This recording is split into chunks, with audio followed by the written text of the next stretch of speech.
हम सब ने बचपन से ही कई बार समुद्र मंथन की कहानी सुनी है। देवों और दैत्यों के बीच की इस लड़ाई ने कई इतिहास रचाए हैं। मंथन करके प्रकट हुए विष को नीलकंठ महादेव ने पिया। वही श्रीहीन हुए संसार को श्री लक्ष्मी की प्राप्ति भी इसी समुद्र मंथन से हुई। दैवी औषधि प्रदान करने वाले श्री धन्वंतरी का भी प्राकट्य इसी दौरान हुआ।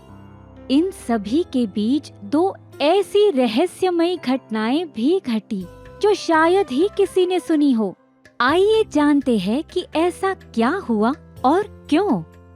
समुद्र का मंथन होने के दौरान हलाहल नाम का विष निकला, जो महादेव ने अपने कंठ तक पी लिया था, जिसकी वजह से उनका नाम नीलकंठेश्वर पड़ा। ऐसा माना जाता है कि विष पीते समय विष की कुछ बूंदें पृथ्वी पर गिरी। आज जो विषैले सर्प और बिच्छू हम देखते हैं, वे इन्हीं विष की बूंदों से बने थे। पुराणों के अनुसार विष के बाद समुद्र से अमृत की उत्पत्ति हुई, जिसके लिए देव और दानवों में जंग छिड़ गई। दानवों के हाथ लगकर अमृत का दुरुपयोग होगा, ये देवों ने जान लिया और वे श्री विष्णु की शरण में गए। तभी श्री विष्णु ने सबको मोह लेने वाला अत्यंत मनमोहक रूप धारण किया। सभी देवी देवता इस मोहिनी को देखकर मंत्रमुग्ध हो गए। जब ये सुंदर नारी देवों को अमृत और दानवों को सोम रस पिलाने के लिए निकली, तभी सभी देवता मन ही मन उसे देखकर उसे अपनी प्रेमिका या पत्नी के रूप में प्राप्त करने की लालसा से भर गए। मोहिनी को सबके मन की बात पता थी, जिसके चलते उसने किसी की तरफ देखा ही नहीं। परंतु एक ही देवता ऐसे थे जिन पर मोहिनी की नजर पड़ी, और वो थे सूर्यदेव। मोहिनी का मनमोहक रूप देख के अकेले बस सूर्यदेव ही थे, जिन्हें लगा कि काश मेरी ऐसी पुत्री हो। मोहिनी ने उन्हें देखा और पूछा, क्या ये आपकी मनोकामना है? जी देवी, मैं आपको अपनी पुत्री के रूप में पाना चाहता हूँ। मुझे पुत्री रूप में पाना असंभव है।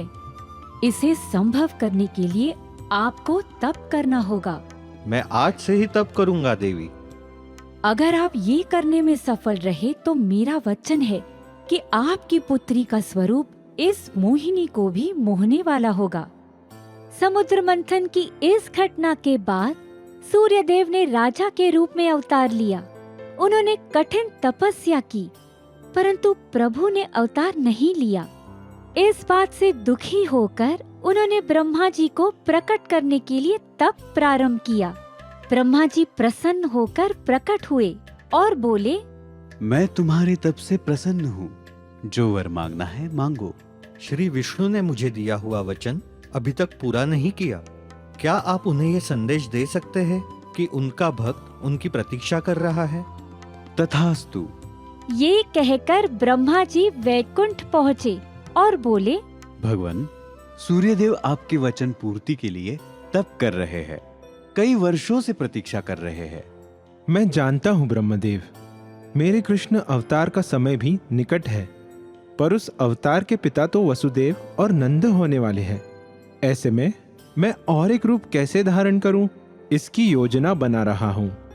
आप सूर्यदेव से कहिए कि कुछ समय और प्रतीक्षा करें, मैं जरूर आऊंगा। जी प्रभु। ये कहकर ब्रह्मा जी सूर्यदेव के पास पहुँचे और बोले, प्रभु जरूर आपके घर पधारेंगे, धैर्य रखिए। मेरे लिए किए हुए तप के फल स्वरूप मैं यही विराजमान होऊंगा और प्रभु के अवतार की प्रतीक्षा करूंगा। ऐसा कह के ब्रह्मा जी अंतर्धान हुए और बरसाना गांव में ब्रह्माचल नाम के पर्वत रूप में स्थित हो गए। ये पर्वत आज भी बरसाना में है। इसके बाद सूर्यदेव ने एक और जन्म लिया। बरसाना गांव के मुखिया वृषभानु के नाम से वे आए। वचन पूरा करने के लिए और अपने भक्त की इच्छा पूरी करने के लिए प्रभु के अनन्य वाम भाग राधा रानी ने वृषभानु के घर पुत्री रूप में जन्म लिया। वचन को ध्यान में रखते राधा ने ऐसा रूप धारण किया जो पूर्व जन्म के मोहिनी अवतार वाले श्री कृष्ण को भी मोहित कर दे। तो कुछ इस प्रकार से अपने भक्त की इच्छा पूर्ति के लिए भगवान श्री हरि ने राधा रानी का रूप लिया था। ये कथन सर्वथा उचित ही है कि भगवान हमेशा ही भक्त के वश में होते हैं।